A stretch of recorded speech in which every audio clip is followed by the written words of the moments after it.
إنه فصل الصيف، وأخيرا سنقضي مع أبي إجازتنا الصيفية على شاطئ البحر كما وعدنا.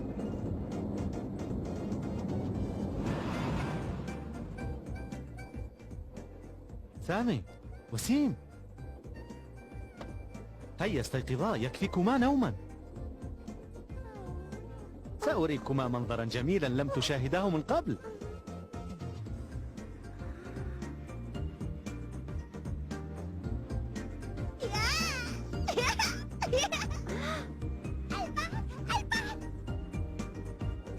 ما أروع منظر البحر.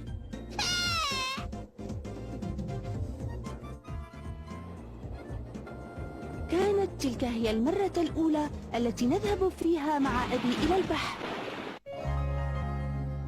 رحلة إلى البحر. هيا يا أبي أسرع، لا نستطيع الانتظار أكثر. هيا يا أبي لقد تأخرنا. هيا أبي. لما العجلة؟ لا يزال لدينا بعض الوقت. ولكن سيسبقنا الجميع إلى البحر. هيا أبي، هيا أبي.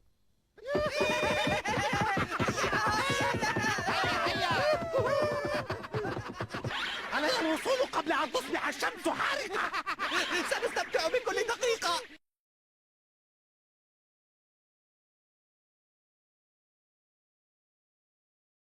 وأنا سأسبح كثيرا وألعب كثيرا.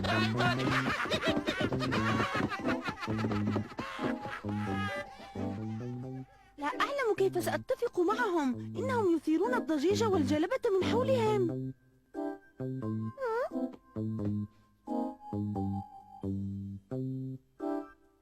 هيا يا أولاد، أنا مستعد.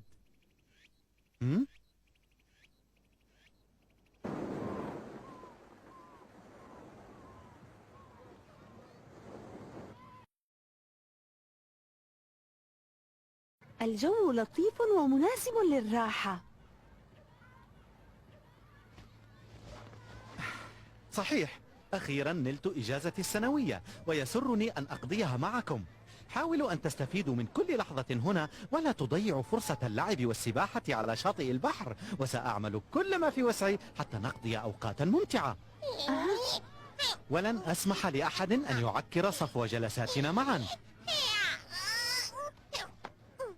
أريد منك يا عزيزي سامي ألا تترك أخاك وسيم وحيدا عندما ينزل إلى البحر، فهو لا يعرف السباحة.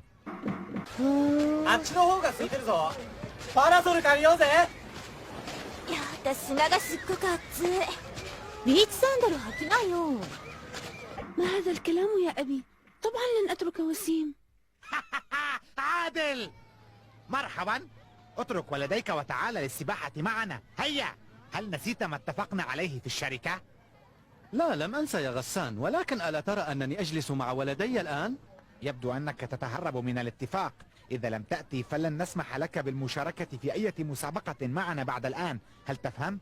أعلم أنك ناجح في العمل والكل يمدحك، ولكن هنا لن أسمح لك أن تتفوق علي، فأنا الذي سيفوز في السباحة وستخسر أمام ولديك. لا أريد السباحة الآن يا غسان، فأنا لست على ما يرام. حسنا، سأعدك خاسرا في هذا السباق. أبي، ها؟ هل تسمح لي ولأخي بالذهاب إلى البحر بعض الوقت؟ حسنا يا عزيزي سامي، لكن لا تتأخرا هناك. هيا وسيم. إلى اللقاء.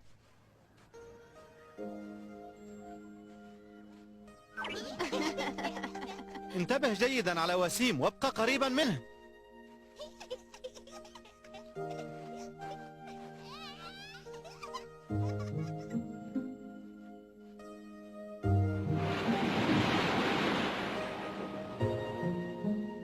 انظر يا وسيم إلى البحر كم هو كبير وجميل.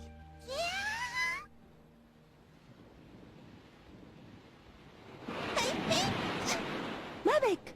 خائف؟ هيا تقدم. إنها موجة صغيرة، لا تخف فلن تعضك، أنا معك. وسيم، افعل كما أفعل. انظر، لا شيء مخيف.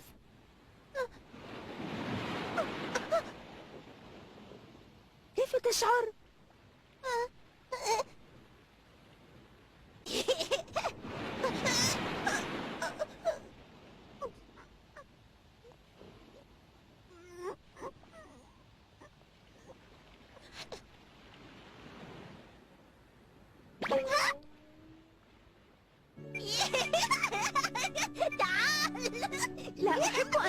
قدمي مثلك في الرمي يا عزيزي.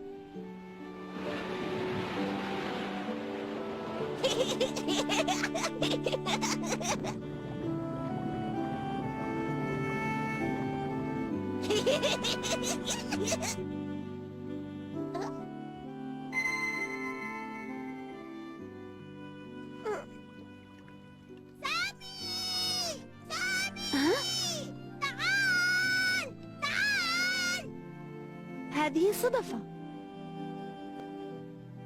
إنها تسمعك صوت الأمواج. ضعها على أذنك واسمع.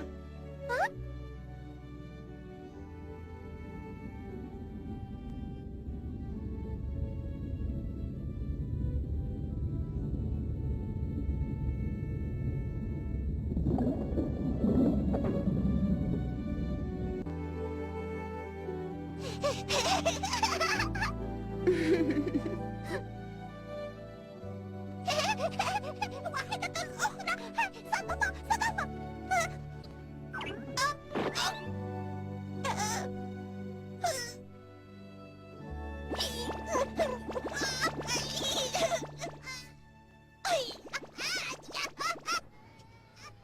ما هذا؟ لماذا يبكي هذا الطفل الأحمق؟ لا تكن قاسيا يا غسان، إنه مجرد طفل صغير جدا. سأنسى ضجيج هذا الصبي. هيا ألم تضع على جسدك زيتا للوقاية من أشعة الشمس؟ وضعت الزيت وانتهيت.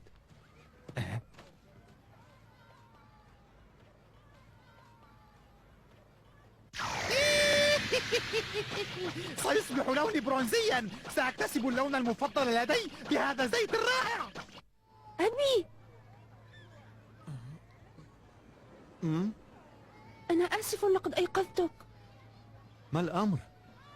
شعرت أنا وأخي بالجوع بعد أن لعبنا على الشاطئ. نريد أن نأكل شيئا.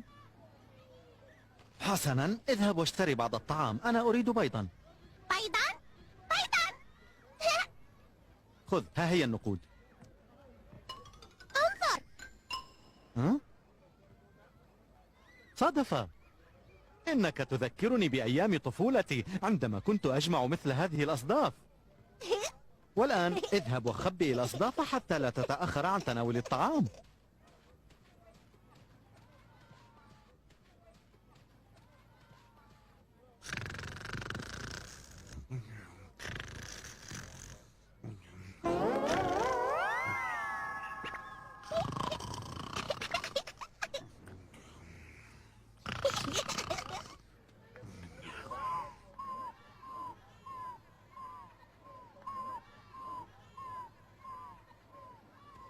تأخرت يا وسيم، هيا لنأكل. خذ، هذه لك.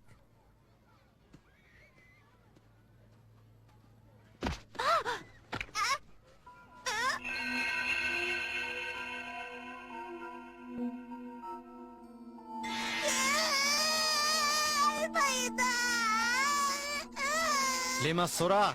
ما حصل سببه أنت أيها الفتى الأحمق، لذلك حاول أن تكون أكثر انتباها ويقظة في المرة القادمة. ولكن أنت المخطئ. ماذا؟ هل تريد أن تشاجرني؟ لا، البيضة البيضة. ما أسوأ هذا الفتى.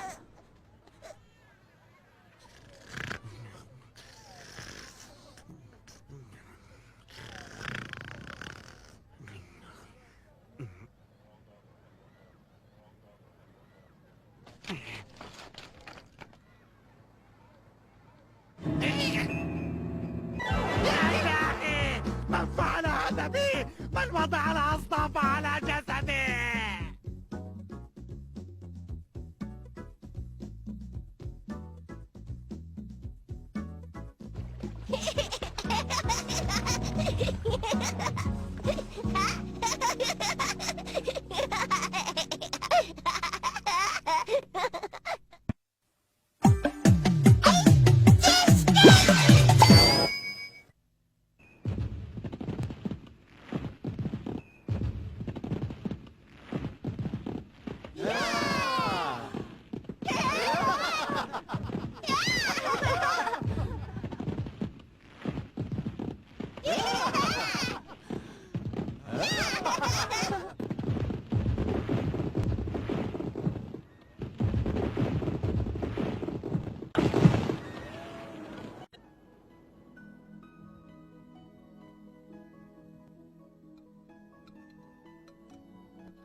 وسيم، لا تأكل بسرعة، ذلك ضار. إنه جائع. تناولا الطعام بتأن حتى لا تصابا بعسر الهضم. نعم أبي. المثل يقول: في العجلة الندامة وفي التأني السلامة. تفضل. عفوا. هل هناك مشكلة ما؟ عفوا، لقد طلب مني زملاؤك في الشركة أن أجلب الطعام إلى هنا يا سيدي. مرحبا. عفوا، هل ترحبون بنا؟ نأسف على هذا الإزعاج، ولكننا أردنا مشاركتكم في الطعام إذا لم يكن لديكم مانع. أهلا أهلا، هيا تفضلوا بالدخول. الأكل مع الجماعة يشعرني بسعادة كبيرة. نشكرك يا عادل، فأنت رجل لطيف. لا يزال غسان منزعجا منك يا عادل لأنك لم تسابق. لا أظن ذلك.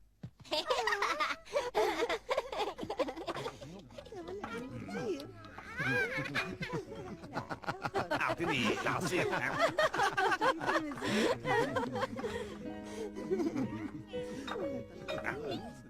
لقد شبعت، أرجو المعذرة.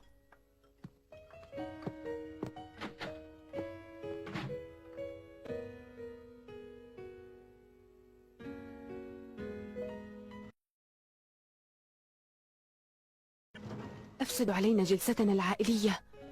كان على أبي ألا يوافق أبدا. سامي، لماذا تركت الطعام؟ كان صحنك لا يزال مليئا. قل. لقد شبعت. على ما يبدو أخطأنا التوقيت في مجيئنا إليكم، ولكن هذا لا يغفر لك ترك المائدة. على كل حال أتيت للمصالحة فقط. لكنك دخلت متجهم الوجه ولم تصدر عنك كلمة واحدة. وماذا علي أن أفعل وقد وضعني أبوك في موقف محرج وتحداني في السباحة أمام زملائنا عندما قرر المجيء إلى هنا؟ وهل يتطلب الأمر كل هذه الحدة؟ أجل، فلقد شعرت بإهانة عندما رفض أبوك السباحة معي. أبي لم يرفض. أظن أن أباك كان خائفا من الخسارة أمامكم. أبي لم يخف، ولكن أراد أن يجلس مع ولديه اللذين يشتاقان إليه كثيرا ولا يريانه إلا في المناسبات.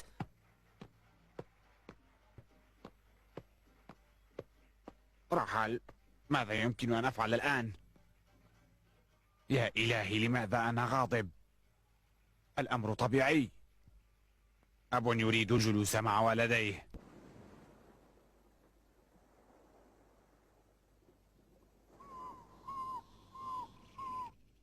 أبي، سأذهب إلى الشاطئ مع أخي. حسنا، اذهبا وسألحق بكما فيما بعد. لا تتأخر. لا تتأخر. مع السلامة. غسان، هل هناك شيء؟ لا أبدا.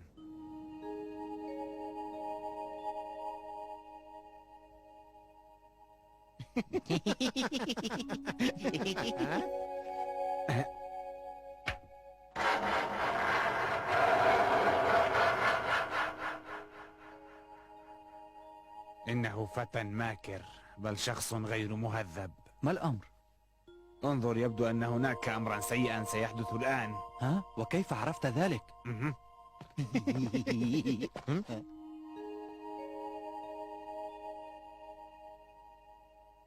لماذا تحدق بي هكذا؟ لقد رأيتك تخدش السيارة. عرفتك، ألست أنت الصبي الذي اصطدم بي أمس؟ بل أنت من اصطدم بي. ماذا تقول؟ أنت ولد مزعج. ابتعد يا وسيم. ابتعد عن السيارة يا فتى.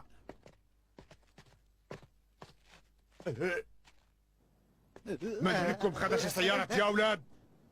هيا تكلموا، سوف تندمون على فعلتكم هذا. إنه هو. نعم يا سيدي، إنه هو، لقد رأيته يخدش سيارتك. أنت؟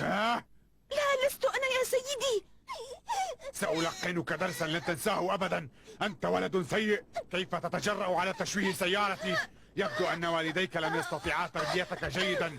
هيا أيها الفتى، أين هما والداك؟ تكلم، أين والداك؟ اترك، أنا والده. دعه ولا تكن خشنا معه. قل لي، ما الذي حدث؟ أبي.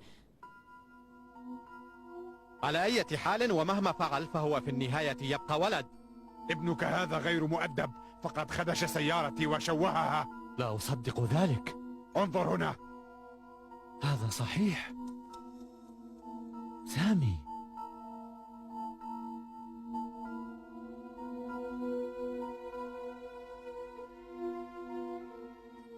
ليس ابني من فعل هذا. أنا أعرف ولدي جيدا أيها السيد، لذلك ابحث عن الفاعل الحقيقي. ماذا تقول؟ أنا موقن تماما أن ولدي سامي بريء من هذه التهمة، وموقن أنه لم يقدم على أي تصرف سيء. إذا فأنت أب يثق بولده ثقة عمياء ولا يشك فيما يفعله إطلاقا. هذا صحيح. سأجعلك تندم على كل كلمة قلتها. يكفي. قلت لك إن ولدي بريء، لذلك ابحث عن الفاعل. أبي. حسنا، هل تريد أن تشاجرني؟ أتسخر مني؟ اسمع، كيف يمكنني أن أهزم رجلا قويا جدا مثلك؟ إذا فأنت تسخر مني. توقف أيها السيد! لا علاقة لهذا الرجل وولده بما حدث. هناك شخص آخر قام بخدش سيارتك. إنه يقول الحقيقة. اسمعني جيدا يا سيدي، أنا رأيت كل ما حدث. ذلك الفتى هو الذي خدش سيارتك بقطعة نقدية، ولدي البرهان. إذا تكلم هيا. فتش جيبه الأيسر يا سيدي.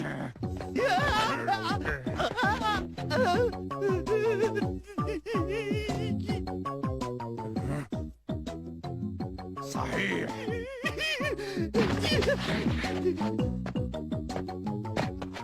أسأت التصرف مرتين، لأنك خدشت سيارتي أولا ثم ألقيت التهمة على شخص آخر. عادل، هل أنت بخير؟ هل أصابك أي مكروه؟ لا تقلق علي يا غسان، فأنا بخير. أشكرك، كنت رائعا. أتعلم يا عادل، كنت خائفا عليك من ذلك الرجل القوي، ولذلك لم أستطع المكوث في مكاني لأسمع أقوالا كاذبة من ذلك الفتى. على كل حال أظهرت شجاعة تحسد عليها. شجاعة؟ ولكنني لم أكن أرغب في تلك المشاجرة. يا لك من متواضع. شكرا لك، أنقذتني.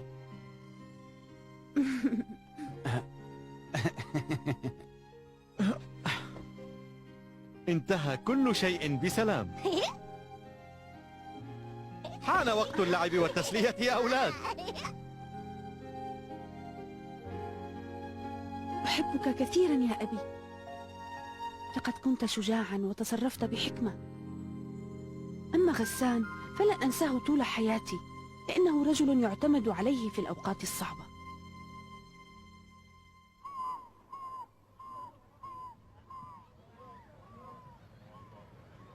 أستطيع الآن الاهتمام بنفسي لأكتسب اللون البرونزي الذي طالما حلمت به.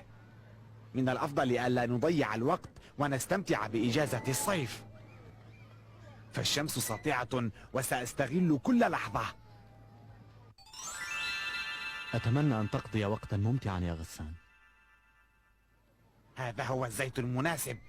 سأكتسب اللون البرونزي.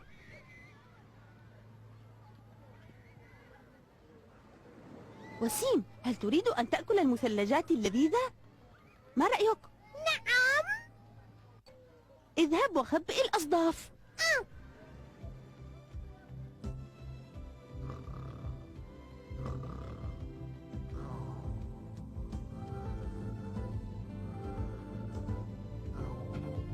هذه لك.